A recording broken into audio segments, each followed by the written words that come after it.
오늘 본문 말씀은 바울이 로마 교회에게 쓴 편지입니다. 로마 교회, 또 로마라고 하는 그 지역에 있는 교회라는 것만 생각을 해도 바울에게는 아주 뜨거운 마음과 또한 여러 가지 마음들이 교차했을 것입니다.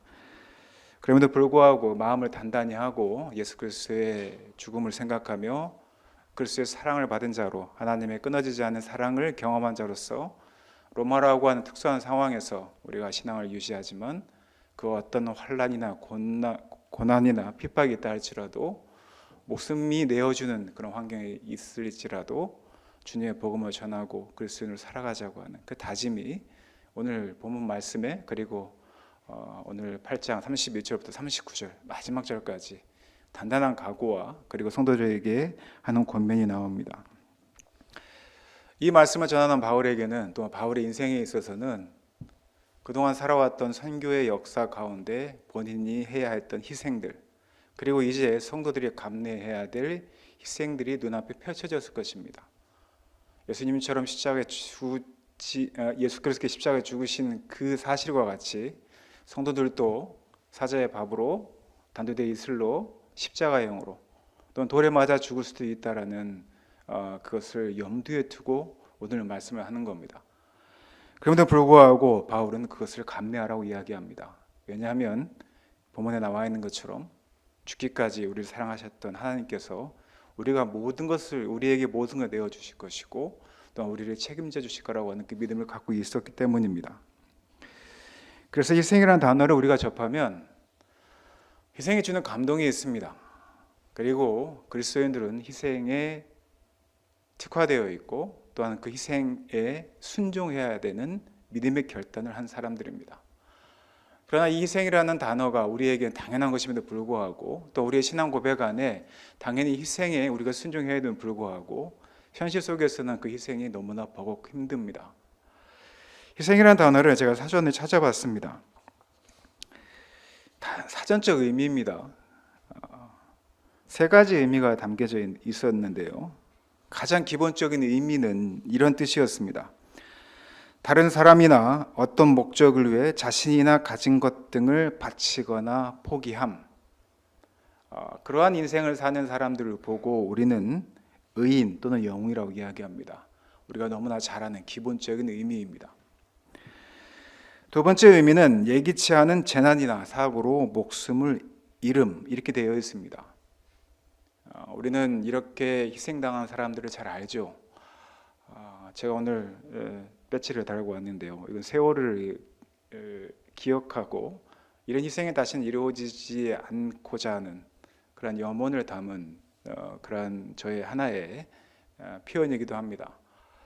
세월호 참사, 이때 그러한 참사로 인해서 죽으신 분들, 돌아가신 분들, 그리고 최근에 이태원, 또 오송 지하도, 또 멀리는 대구 지하철, 여러 가지 우리의 사건을 통해서 재난이나 사고로 목숨을 잃은 분들, 그런 희생자라고 이야기를 합니다. 그런 일이 우리 사회에서 다시 반복되어지지 않도록 많은 깨어있는 사람들이 정치적으로, 또 법적으로, 또 사회적으로 여러 가지 운동을 합니다. 마지막 세 번째는 집단 성원의 안녕과 풍요를 기원하는 종묘와 사직에 제물을 바치는 소, 양, 돼지 따위의 산, 짐승, 이렇게 얘기를 합니다. 우리가 이러한 것들을 한 단어로 이야기하면 희생양이라고 하는 단어로 이야기를 하죠. 어떤 사회에, 어떤 국가에, 어떤 공동체에 희생양이 되었다라고 얘기할 때 그 공동체나 그 사회나 그 국가의 안녕을 위해서, 안위를 위해서, 또는 나라는 사람의 안위를 위해서, 내 자신의 안위를 위해서 누군가 대신 죽을 사람을 택하는 것, 그것을 보고 우리는 희생양이라고 합니다. 첫 번째 의미는 첫 번째 의미에서 희생하는 의인이 많은 세상, 우리는 그러한 세상을, 사회를 건강하고 아름다운 세상이라고 이야기를 합니다. 그리고 두 번째 의미로서의 희생자가 우리 사회에서, 우리 국가에서, 또 내가 속한 공동체 안에서 발생되지 않기를, 또한 그런 희생자가 생기는 참사들이 벌어지지 않기를 우리는 간절히 바랍니다. 그리고 무엇보다도 마지막 세 번째 개념인 사회와 국가의 안녕, 또는 자신의 안위를 위해서 누군가를 희생양으로 삼는 것, 우리는 이것들을 원시적인 사회라고 이야기를 하고 집단의 폭력이라고 이야기하고 야만적이라고 이야기를 합니다. 그러나 그러한 일이 아직도 이 시대에도 벌어지고 있습니다. 특히 소명교회를 비롯해서 예수 그리스도를 믿는 모든 그리스도인들은 하나님 나라의 백성, 또 그리스도인이라고 스스로 신앙 고백한 이들이라고 한다면 이러한 일들이 벌어지지 않아야 됐다는 것을 너무나 잘 알고 있습니다.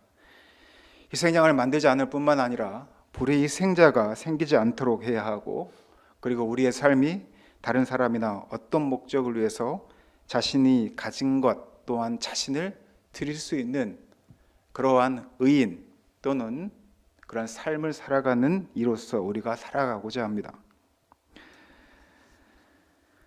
그런데 이런 삶들이 쉽지 않죠. 어렵습니다. 누군가를 위해서 희생하는 거 너무 어렵습니다. 게다가 목숨까지 내어줄 정도로 어떤 희생을 한다는 것은 그 결심에까지 이르는 게 보통 일이 아닙니다. 그런데 우리 주변에서 그런 삶을 사는 이들을 종종 발견하죠. 또 우리는 그런 삶을 살고자 노력도 합니다. 국가나 사회적으로 보면 우리가 그런 직업군들이 있죠. 군인들 또는 경찰 공무원, 소방 공무원, 교육 공무원, 선생님들 또는 의료인, 법조인, 이런 직업군들은 그냥 어떤 생계를 위해서 또는 많은 보상을 통해서 삶을 좀 더 수준 높게, 우리가 소위 말하는 부자로 살기 위해서 이런 직업군들이 형성된 것이 아닙니다. 한 사회에서 그 나라와 또한 그 사회와 공동체 안에 사람들에게 어떻게 희생하는 것이 그들의 삶을 값지게 하고 가치 있게 하는지, 그들의 희생적인 삶들을 우리가 존중하고 또한 요청하고 또한 감동을 주는 직업군임을 우리는 너무나 잘 알고 있습니다. 이런 어떠한 특별한 직업의 전문가는 아니지만 우리가 희생하면 생각되어지는 희생의 끝판왕이 있죠. 누군가요? 저는 생각할 땐 부모라고 생각합니다. 모든 부모가 다 그런 것 같지는 않습니다. 저도 저희 부모님 세대, 저희 어머니 아버님처럼 살고 싶지만 막상 저희 자녀들을 보면 미울 때도 너무 많고요. 그리고 내 희생이 가치가 없어지는 것 같아서 너무 분노할 때도 있습니다. 실제로 최근에 한 달 전에도 제가 제 딸한테 정말 못난 아빠의 모습을 보였습니다. 저희 첫째가 이제 성년이 되었는데요. 아직도 어린아이 같고 자기 욕심만 부리는 것 같아서 내가 너에게 어떻게 했는데 너가 나한테 이럴 수 있어. 직접적으로 이렇게 얘기는 안 했지만 그런 뉘앙스가 담긴 그러한 꼰대 짓을 했습니다. 저희 딸이 화가 많이 났어요. 저도 화가 많이 났습니다. 내가 이런 대접을 받으려고 이렇게 우리 딸한테 헌신했을까, 희생했을까라고 하는 자괴감이 들었기 때문입니다. 그런데 그게 하루를 지나지가 않더라고요. 그 다음 날부터 걱정이 되는 거예요. 저희 딸에 대해서. 저희 딸이 지금 호주에 워킹 홀리데이를 갔는데 제가 재산이 없다 보니까 막 이렇게 최소한으로 해서 이제 보냈습니다.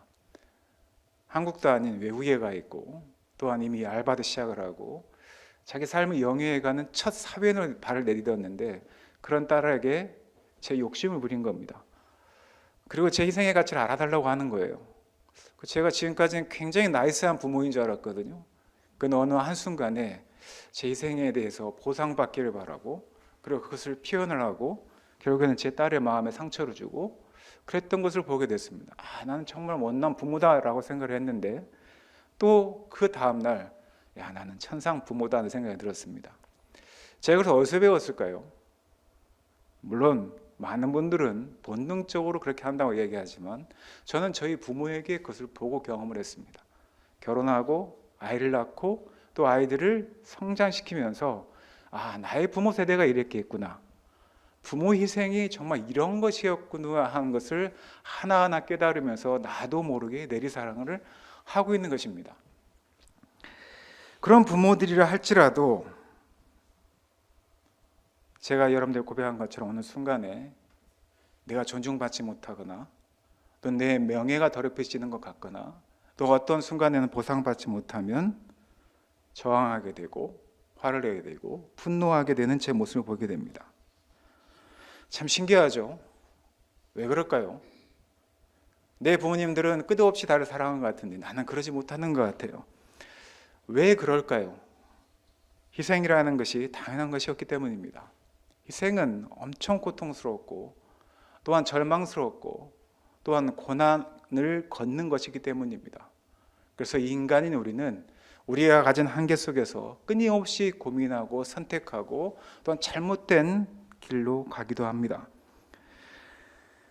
가정에서도 보면 우리 어떤 사회적 지위, 그 가정 안에서 어떤 지위들이 요청이 되어졌을 때 만약에 우리에게 당신이 여자고 당신이 남자고 당신이 부모고 당신이 자식이기 때문에 이런 희생을 해야 되라고 강요되어진 삶이 하루 이틀이 아닌 수십 년 동안 나에게 반복되어져서 계속 강요되어진다고 한다면 그것이 옳다고 생각하고 그것이 당연하고 그렇게 해야 된다고 생각함에도 불구하고 우리는 그것에 대해서 저항하게 됩니다.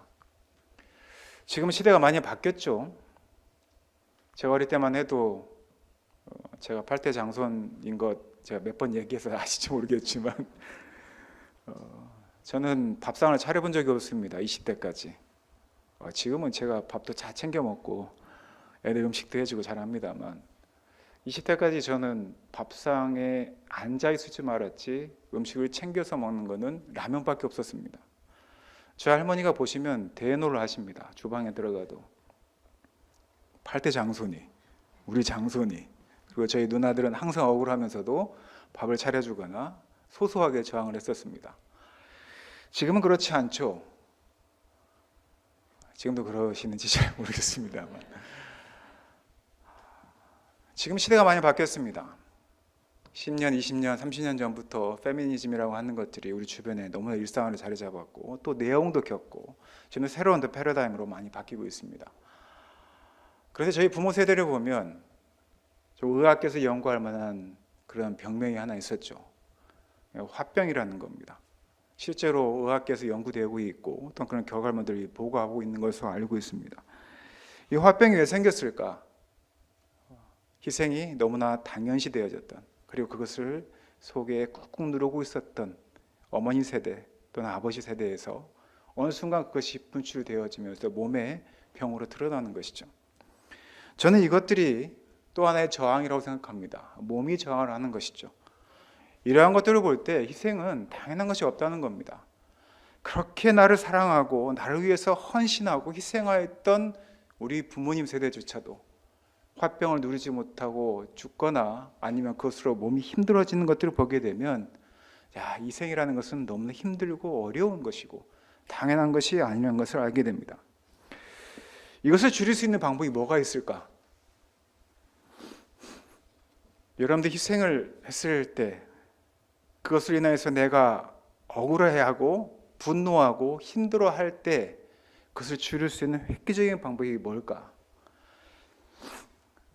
저는 한 달 전에 저희 딸 이야기를 했을 때 그거를 해결할 수 있는 방법을 알겠더라고요. 저희 딸이 무조건 저한테 아빠가 지금까지 나를 위해서 희생해 준 게 너무 고마워. 아빠가 나에게 화내는 거 너무나 당연해. 내가 잘못했어. 아빠는 너무 멋있어. 아빠 사랑하는 건 너무 깨달아져라고 저를 인정해 줬으면 저는 아마 더 신나게 했을 것입니다.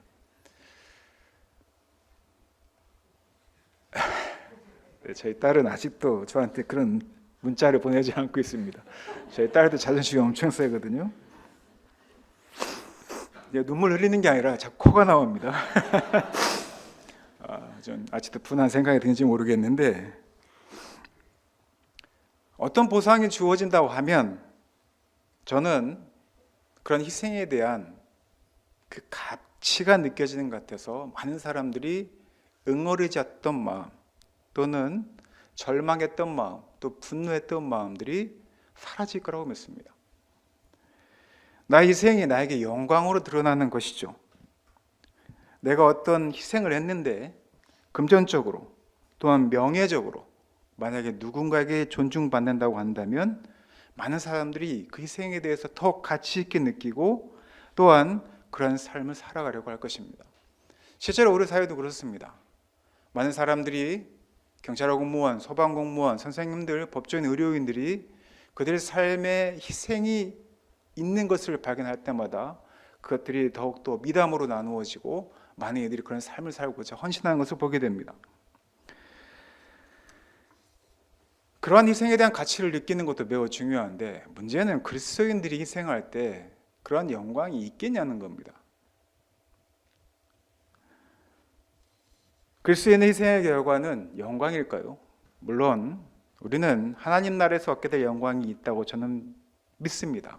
또한 바울은 오늘 본문을 통해서 하나님께서 그 사랑을 절대 끊지 않으시고 당신의 아들 예수 그리스도 십자가 내어주신 것 같이 모든 것을 우리에게 주실 거라고 하는 그 엄청난 희망을 제시해 주십니다.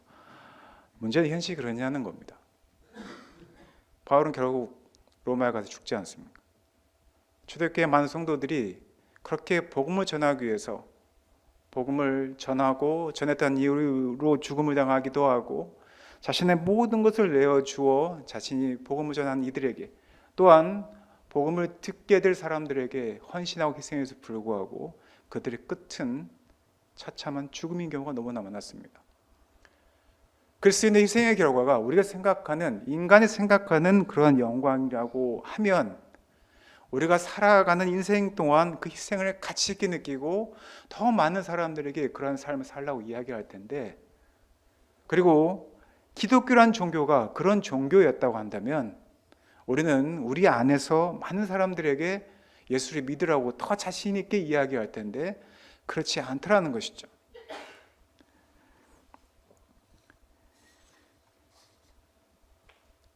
인간들은요, 그 희생에 대해서 스스로가 그 결과물을 살아있는 동안 소비하고 또한 그 증거를 보기를 원합니다. 여러분들 혹시 욜로족, 파이어족 들어보셨죠? 이미 오래된 이야기이긴 하지만 욜로족이란 말은 You only live once란 단어의 첫 단어만 딴 단어입니다. 한 번 사는 인생 즐겁게 살라는 것입니다. 다시는 그런 인생이 안 온다는 것이죠. 제가 좀 요즘 가끔 느끼는 것 중에 하나 그겁니다. 저희 부모님 모시고 어디 여행을 가려고 하면 저희 부모님이 목회자이시거든요. 저희 아버님, 어머니는 단 한 번도 주일을 쉬어본 적이 없습니다. 주일 쉰다는 표현이 좀 그렇긴 한데 주일을 끼고 어디 놀러 가신 적이 없으십니다. 평생 동안 새벽기도 한 번도 빠지지 않으신 분들입니다. 40여 년 동안의 목회 기간 동안에 단 한 번의 안식년, 안식월을 가지신 적이 없고요. 휴가라는 개념을 별로 갖고 계신 분들이 아닙니다. 내가 왜 쉬어? 평생 동안 나는 복음을 들고 말씀을 전하고 성도를 목양하는 게 내 인생의 목표라고 이야기를 하셨습니다. 그런데 은퇴하시고 난 후에 이제 주일날 설교도 없고 그리고 주중에 성도들을 만날 일도 이제 거의 없다 보니까 여행을 가시려고 하는데요. 문제는 몸이 허락하지 않는 겁니다. 제 어머니가 그 얘기를 하시더라고요. 이제는 동남아 가는 일도 너무 힘들어. 비행기를 4시간, 5시간 타는 것도 힘들다는 거예요. 그러면 미국이나 아니면 유럽 가는 일은 더 힘드시겠죠. 그래서 욜로족의 이 말이 사실은 우리들에게 매우 설득력이 있습니다. 내가 20대, 30대, 40대 때 할 수 있는 일이 있고 60대, 70대, 80대 할 수 있는 일이 있지 않습니까? 그래서 그 인생에 맞는 즐거움들을 내가 누리며 나의 경제를 사용하는 것이 타당하지 않다라고 우리는 말할 수 없습니다. 그런데 그러한 말에 밑바탕에는 뭐가 있냐면 내가 열심히 일해서 번 돈을 누구를 위해 쓴다? 나를 위해 쓴다는 겁니다. 그 희생의 가치를 누구한테 투영하는 겁니까? 자기한테 투영을 하는 거죠. 물론 욜로족의 삶을 살면서 다른 분들을 많이 도와줄 수 있겠습니다만 그 삶의 근저가 그렇다는 겁니다. 파이어족도 그렇죠. 파이어족이라는 뜻은 Financial Independence Retire Early입니다. 내가 열심히 돈을 벌되 일찍 은퇴하는 겁니다.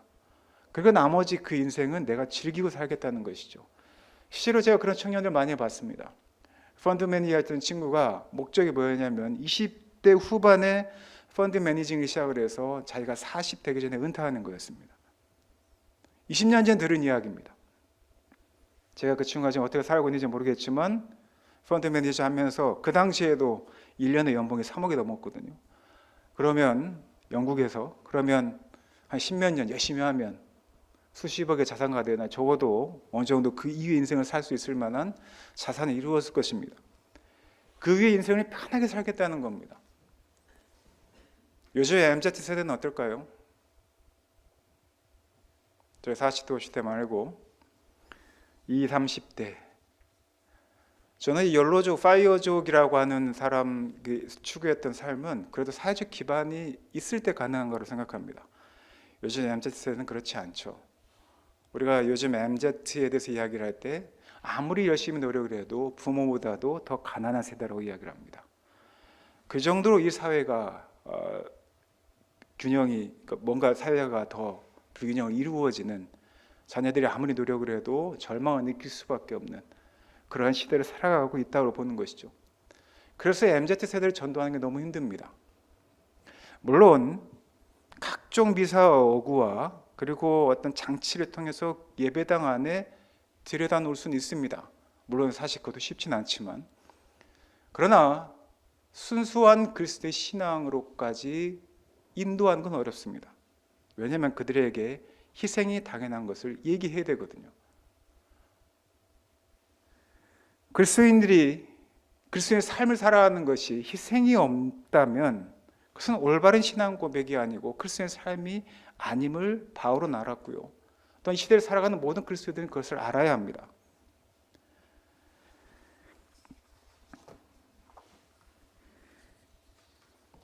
저희 교회 소명교회도 장로님들 계시고 안수지 사님도 권사님들 또 교회 직분자들이 있을 겁니다. 또 예수 그리스도를 주로 고백하고 그리스도를 살아가려고 결심하고 그리스도인이라 이 이름을 가지고 살아가는 분들이 계십니다. 저는 당연히 목회자로부터 모든 성도들이 신앙 고백하신 분들은 공동체 안에서 또한 여러분들이 살고 있는 삶의 자리에서 희생을 당연한 것으로 받아들이고 그러한 삶을 살아야 한다라고 주장하는 사람입니다. 아니, 그래야 진정한 그리스도인이라고 봅니다. 희생에 대해서 나오는 유명한 성경 본문이 있습니다. 우리가 아케다 사건이라고 하는 일인데요. 창세기 22장에 보면 이 아케다라고 하는 사건이 나오는데, 아케다라고 하는 말은 아카드라는 말의 명사형입니다. 아카드라는 말은 결박하다라는 뜻이고요. 아케다는 결박이라는 뜻인데요. 결박하니까 이 창세기 22장 사건이 어떤 사건인지 아시겠죠? 아브라함이 이삭을 결박해서 모리아산에서 하나님께 번제로 드리라 명령받은 그 사건입니다. 이 아케다 사건은 예수 그리스도의 희생 사건과 많이 연결이 되죠. 그리고 이렇게 대비되어져서 고난 주간에 많이 이 본문이 선택이 되어집니다. 그리고 우리는 이 희생의 결과로서 어떤 영광들을 상상하게 되죠. 그런데 문제는요, 이 아케다 사건이 정말 하나님을 이해할 수 없는 그런 명령이었다는 것이죠. 창세기 22장은 이렇게 시작이 됩니다. 하나님이 아브라함을 시험해 보시려고 그를 부르셨다. 그리고 나서 일련의 사건이 쭉 벌어집니다. 후대에 우리가 이 본문을 읽을 때는 지금 여러분들 소개한 그 본문을 알고 있지 않습니까? 하나님이 아브라함을 무엇하려고? 시험하려고. 근데 아브라함에게는 그렇지 않죠. 아브라함은 하나님께서 당신을 시험하려고, 그러니까 하나님께서 나를 시험하려고 아들을 제물로 바치라고 했다가 나중에 구원할 거라고 하는 그러한 상상을 할 수 없습니다. 지금 당장 닥친 하나님께서 나에게 주신 명령은 너의 독자 아들 이삭을 모리아산에 가서 결박하여서 번제로 드리라고 합니다. 이것은 엄청난 명령입니다. 거부할 수 없는 명령이죠. 그리고 아브라함은 순종하여서 이삭을 데리고 모리아산으로 가게 됩니다. 아브라함은 그런 하나님의 명령을 절대 이해할 수 없었습니다. 이해 못했겠죠. 그런데 순종을 했습니다. 아브라함이 이삭을 제물로 바친 사건을 우리가 인신제사라고 이야기합니다. 사람을 제물로 바치는 사건은요, 그 당시에 원시 종교에서는 있었던 일들 중에 하나입니다. 그 비슷한 이야기가 사사기 11장에 보면 입다라고 하는 선지자가 자기 딸을 제물로 바친 그런 사건이 하나가 있죠. 그 사건도 사실은 해석에 있어서 매우 난해한 사건입니다. 이 아키다 사건도 마찬가지고요. 또 구약 성경에 보면 암몬의 신인 몰록이라고 하는 게 나오는데요. 이 암몬의 신인 몰록은 어린 자녀들을 제물로 바쳐야 신의 노여움을, 진노를 사지 않는다라고 하는 제사의식이 있었습니다. 인신제사의식이. 황동으로 만들어졌는데요. 머리는 소 머리고요. 몸은 인간의 몸을 가지고 있는데 그 황동을 벌겋게 달구어서 그 안에, 비어있는 안의 공간에 어린 아이를 넣어 죽임으로 그 신의 분노를, 신의 진노를 잠재우려고 하는, 그 자신들이 복받으려고 하는 인신제사였습니다. 열왕기하에 보면 요시야 왕은 이런 몰록의 산당들을 다 제거해버립니다. 그리고 여호와의 이름으로 저주를 합니다. 이 말은 무슨 뜻일까요? 하나님은 인신제사를 인정하지 않으시는 거죠. 받지 않으시는 겁니다. 그러한 하나님이, 여호와 하나님께서 제 아브라함에게 뭘 요구하시는 겁니까? 인신제사를 요구하시는 거죠. 만약에 우리가 아브라함의 이 사건을 인신제사를 요구하는 하나님으로 이해하게 되면 그 하나님은 너무나 잔인하고 이해할 수 없는 신이 됩니다. 그런데 그 똑같은 사건이 어디서 벌어집니까? 예수님 사건에서 벌어지지 않습니까? 만약에 우리가 이 사건을 인신제사로 이해한다면 나의 안위와 나의 평강을 위해서, 나의 구원을 위해서 예수 그리스도를 제물로 바친 사건으로서 내가 그 사건을 이해하게 되면 그 순간부터 내가 하나님의 마음에 들기 위해서, 하나님의 편에 서기 위해서, 하나님의 분노와 하나님의 진노를 잠재우기 위해서 나를 위한 희생양으로 예수 그리스도를 인신제사로 드리는 원시종교와 별로 다를 바가 없다는 것입니다. 만약에 우리가 그 사건을 그렇게 이해한다면 말입니다.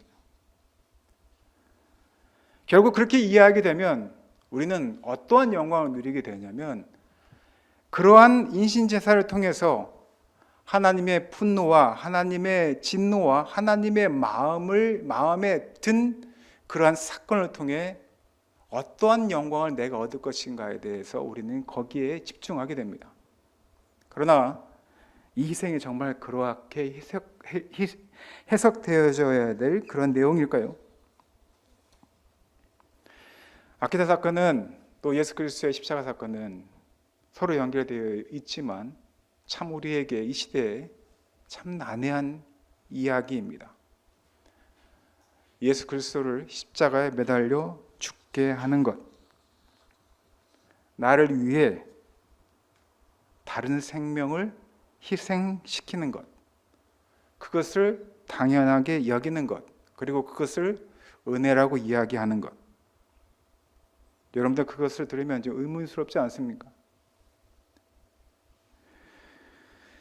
다들 믿음이 좋으셔서 그럴지 모르겠지만 저는 이 질문에 답하기 너무 어려웠습니다. 하나님이 너무 폭력적으로 보였습니다. 몰록의 인신제사와 뭐가 다를까? 내가 예수 그리스도의 희생을 그렇게 이해하고 있다면 하나님의 분노와 진노를, 또는 신에게 합당한, 신의 마음에 들고자 하는 사람으로 내가 그렇게 누군가를 희생하는 것을 당연하게 받아들이고 있다면, 내가 그렇게 예수님의 십자가 사건을 이해하고 있다면 나는 도대체 하나님을 어떠한 신으로 이해하고 있는 것일까? 이러한 질문이 저에게 주어졌습니다. 희생양은, 예수 그리스도라고 하는 희생양은 하나님에게 봉헌되는 것이 아니라 저는 한 사회와 한 국가와 또 한 공동체의 거대한 폭력에 봉헌되는 것이라고 봅니다. 예수 그리스도께서 어떤 모습으로 죽으셨는지 여러분들이 기억하시나요? 예수 그리스도께서는 권력이 없는, 너무나 주변적인 존재, 보복할 힘이 없는, 너무나 연약한 어린 양의 모습으로 예수님께서는 십자가에 죽으셨습니다. 하필 예수님은 그 자리에 있었습니다. 그렇게 죽으셨습니다. 왜 예수님은, 또 왜 하나님은 당신의 아들 예수 그리스도를 가장 약한 자리에, 그 자리에 가게 하시고 그리고 십자가에 매달려 죽게 하셨을까? 왜 그러한 죽음으로 무엇을 우리에게 보여주셨고, 또한 그것을 믿는 우리들에게 어떠한 이야기를 하고 계시는 걸까?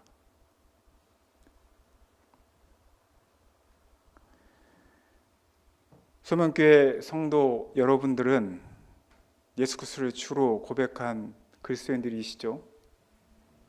그리고 예수의 죽음이, 예수 그리스도의 십자가의 죽음이, 그 희생이 나를 살리셨다라는 것을, 또한 나를 구원하였다는 것을 믿는 분들이시죠.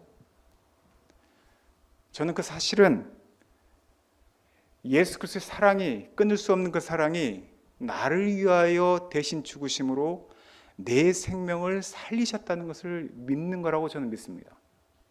저는 여러분들이 그런 신앙 고백을 한다고 봅니다.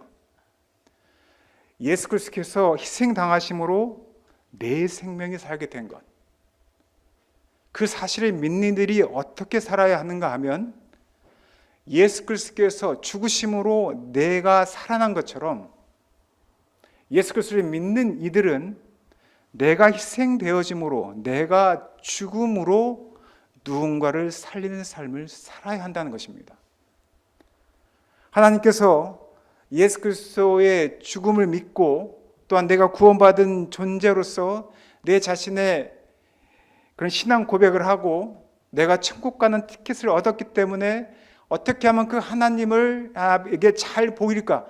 어떻게 하면 내가 하나님의 진노와 분노를 사지 않고 그런 삶을 살아갈까라고 전전긍긍하는 삶이 아니라, 내가 너를 얼마나 사랑했는지 너가 알지. 나의 독생한 아들을 죽이기까지 너를 살리기 위해서 그 아들 예수 그리스도는 죽음을 선택하셨고, 그리고 가장 낮은 자의 모습으로 십자가에 죽으셨고, 그리고 그러한 사실을 믿는 너희가 살게 되었다는 그 사실을 알므로 이제부터 누군가를 나의 안위를 위해서, 이 교회 공동체를 위해서, 이 사회를 위해서 누군가를 희생양으로 삼는 삶이 아니라, 내가 죽음으로, 이 교회가 죽음으로, 이 교회가 희생됨으로 누군가를 살리고 누군가를 구원할 수 있는 그 일을 하라고 하는 그 명령이라는 것입니다. 저는 이러한 설명을 할 때 저희 자녀들한테 이런 설명을 합니다. 부모에게 있어서 자녀에게 가장 기쁠 때가 언제일까? 물론 많은 분들은 자녀들이 부모에게 너무 잘할 때 있겠죠. 제가 이제 늙었는데 용돈도 많이 주고 여행도 많이 보내주고 맛있는 거 밥 사주면 우리는 자녀들을 되게 예뻐하고 좋아합니다. 물론 그럴 수 있겠죠. 그런데 정말 좋은 부모라고 한다면, 저는 저희 자녀들이 세상에서 인정받는 것도 중요하지만 누군가에게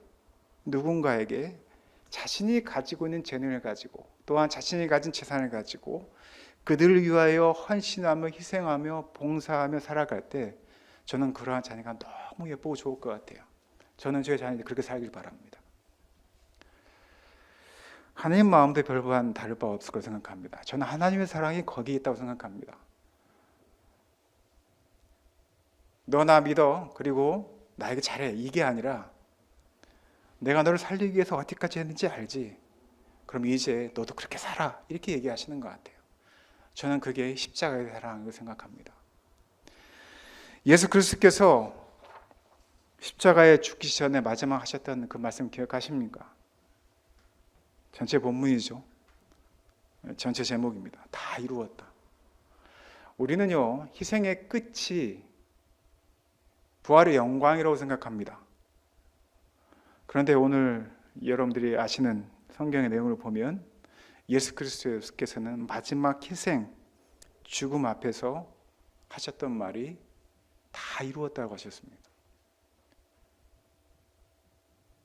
죽음 앞에서까지 우리가 그 어떤 영광도 기대할 수 없는 그 상황에서까지도 예수 그리스도께서는 자신을 몰아가셨고, 그리고 바로 그 죽음 앞에서 다 이루었다는 말씀하십니다. 그러니 그리스도인으로 살아가는 우리의 인생이 얼마나 힘들겠습니까? 우리가 생각하는 이 세상의 영광이 우리에게 주어진다면 좋겠는데, 이 부활의 영광, 우리가 누릴 영광은 우리 몫이 아니더라는 것이죠. 부활의 영광, 그리고 하나님께 주실 영광은 우리 몫이 아니라 하나님의 것입니다. 예수 그리스도께서도 그것을 아셨기에 죽음의 문턱 앞에서 다 이루었다, 이것이 내가 해야 될 희생의 끝이라고 얘기하신 것입니다. 말씀에 맺겠습니다. 기독교가 가지고 있는 다른 종교의 차별성은요, 다른 점은 우리의 믿음이, 우리의 신앙이, 또 우리의 희생이 신의 분노 또는 신의 분노를 잠재우거나, 또한 하나님을 만족시키기 위해서 누군가를 희생하는 것이 아닙니다. 오히려 그 반대이지 않습니까? 우리를 살리기 위해서 당신의 독생하신 예수 그리스도, 또한 예수 그리스도도 자신을 희생했다는 이야기가 바로 성경의 이야기입니다. 또한 예수 그리스도의 가르침은 자신의 희생함으로써 누군가를 구원하는 것입니다. 그 사실을 믿는 우리 그리스도인들은, 우리가 살아가는 그리스도인으로서의 평생의 삶이 내가 희생함으로 누군가를 살리고 누군가에게 새 생명을 준다라는 그 사실을 알고 살아가는 것입니다. 희생이 없는 기독교는, 또한 희생이 없는 믿음은 제대로 된 믿음이라 할 수 없는 것입니다. 예수님의 희생이 주는 감동, 그리고 우리 삶 속에서 끊임없이 느끼는 모순, 인간에게 처절하게 고민하는 그 현장에서도 하나님 앞에서 홀로 서서 묻고 기도하고 견디고 희생함으로 예수 그리스도께서 우리에게 그랬던 것처럼, 또한 우리 사랑하는 소명교회 성도들이 일상의 삶을 통해서 항상 그러했던 것처럼 나 희생으로 누군가를 살리는 일에 동참하시길 바랍니다. 이것이 바로 제자의 삶이고요, 주님이 보여주신 십자가의 죽음이고 희생입니다. 사랑이 없이는 그것이 불가능합니다. 저는 죽기까지 사랑하셨던 그 사랑을 우리 소명교회 성도들이 다 알고 계시리라 믿습니다. 그 사랑을 보여주신 이가 하나님이시요, 또한 하나님은 어떠한 순간에도 우리 사랑하는 소명교회 성도들 편임을 잊지 않으시고 믿으시고 희생을 통해서 그것을 보여주며 고백하며 살아가는 우리 사랑하는 소명교회 성도 되시기를 예수님의 이름으로 축원하고 부탁드립니다. 함께 기도하겠습니다.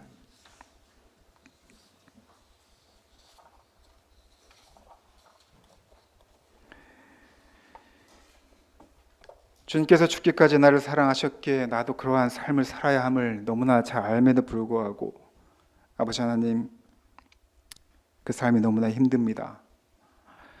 그래서 포기할 때도 있고, 또 어떤 보상을 바라기도 하며, 또 주님을 원망하기도 합니다. 우리의 마음을 돌이키기 너무 힘들어서 주님을 배신하기도 하고 돌아서기도 합니다. 우리가 그러할 때마다 주님 앞에 홀로 서서 주님께 묻게 하여 주시옵소서. 주님께서 십자가의 죽으심으로 희생양이 됨으로 내가 살았음을, 죽을 수밖에 없는 죄인된 내가 구원을 얻게 되었음을 우리가 다시 한번 발견하게 하시고, 이제는 내가 살았으니 누군가를 희생함으로 내가 어떠한 삶을 영위하는 것이 아니라 예수 그리스도처럼 내가 희생함으로 또 누군가를 살리며 그에게 새 생명을 줄 수 있는 그러한 그리스도인의 자녀로서의 삶을 살아가도록 주님 축복하여 주시옵소서. 우리 소명교회 공동체와 또한 소명교회 성도들, 이 교회 공동체 안에서 또한 각자의 삶의 자리에서 그리스도인을 살아갈 때 힘들고 어려울 때마다 성령께서 함께 하셔서 위로해 주시고, 또한 힘 주셔서 이 고난에게 희생의 삶들을 당당하게 살아가는 우리 사랑하는 성도들에게 주님 축복하여 주시옵소서. 지금은 우리 주 예수 그리스도의 은혜와 하나님 아버지의 극진하신 사랑과 성령님의 감동, 감화, 충만하심이 힘들고 어려운 길이지만 희생이 주는 모순 가운데서도 그 감동을 아는 자들에게 하나님이 주신 그 마음을 가지고 희생의 삶을 살아가기를 원하는 우리 사랑하는 소문교회 성도들과 모든 권속들을 위해 지금부터 영원토록 함께 하시기를 간절히 축원하옵나이다. 아멘.